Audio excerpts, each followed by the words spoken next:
That's fantastic. Yeah, you got to get the wife on board. Yes. Absolutely. Usually she'll get on board if you're actually willing to do a PowerPoint, right?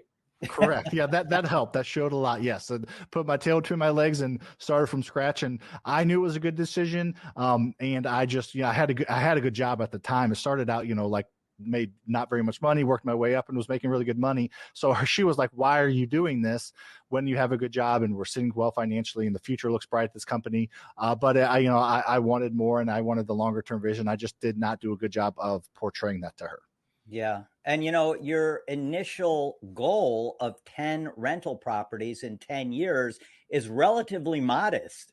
I mean, that's not like, you're going out there to slay the world. You just wanted to create a portfolio that was going to bring you that passive income and you could cash out on at the end of the day.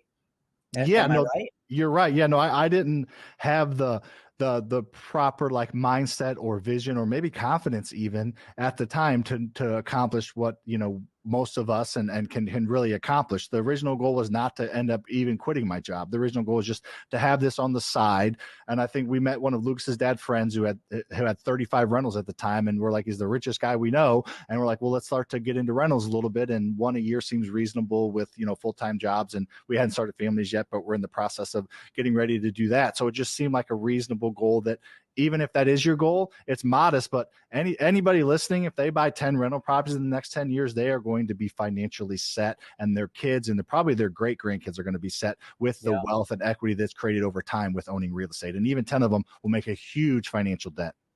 Something you said earlier, me and Dylan talk about often.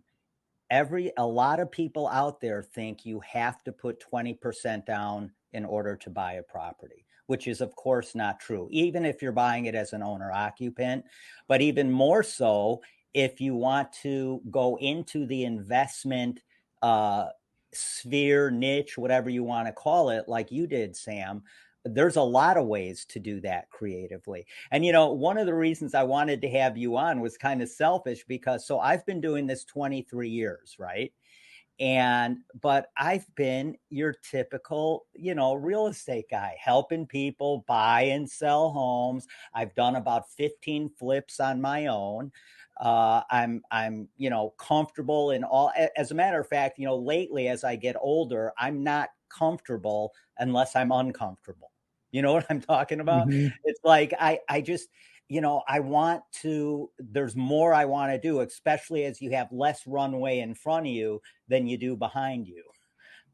So you want to really reach out a little more. And one of my reasons for having you on is like to think, what is the fundamental difference between me and a guy like Sam?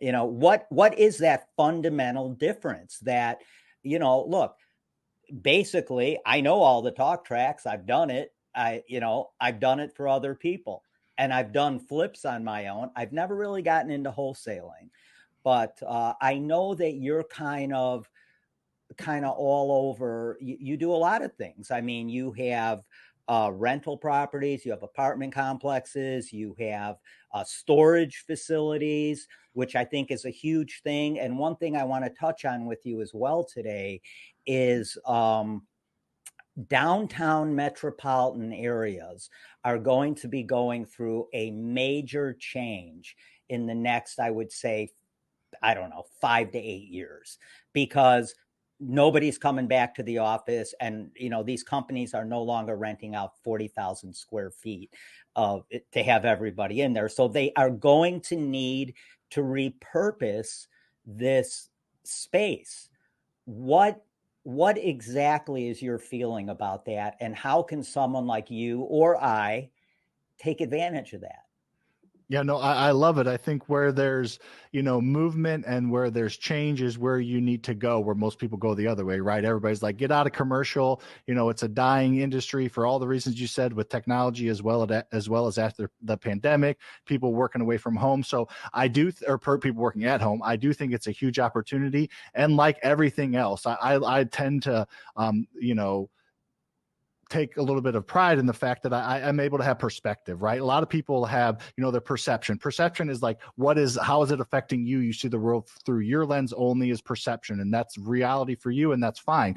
But to be able to have perspective and remove yourself from a situation, remove emotion, be able to remove, recency bias, and just step back and have that 30,000 square foot view on a big moving industry or company or decision is something that I take pride in myself that I'm able to have. Is not never get too high, never get too low, have perspective. And having perspective on the commercial industry, to me, it's going to provide a ton of opportunity. That real estate's not going away. People still are in cities. People are still in urban environments. Some people have moved to the suburbs. Some people are moving back. The markets breathe and fluctuate, but it's going to require, and it's going to provide a ton of opportunity for people to be able to turn that into mixed use opportunities, for people to turn that into co-working spaces, to be able to turn some of that into residential and the bottom into, maybe some type commercial type, whatever the newest thing is that needs brick and mortar. So it's just going to provide a ton of opportunity like it has in the past and like it will in the future. And everybody's talking about, electric, self-driving electric cars in the future. Well, somebody's going to make a lot of money on what they're going to do with parking garages in these incredible locations in cities because there's not going to be as many cars on the road. So with movement just requires opportunity and just being able to be willing to take some chances, take a little bit of swings and misses, try to hit a few singles before you go all in, I think is pretty wise. But I do think there's going to be a lot of opportunity in the commercial space.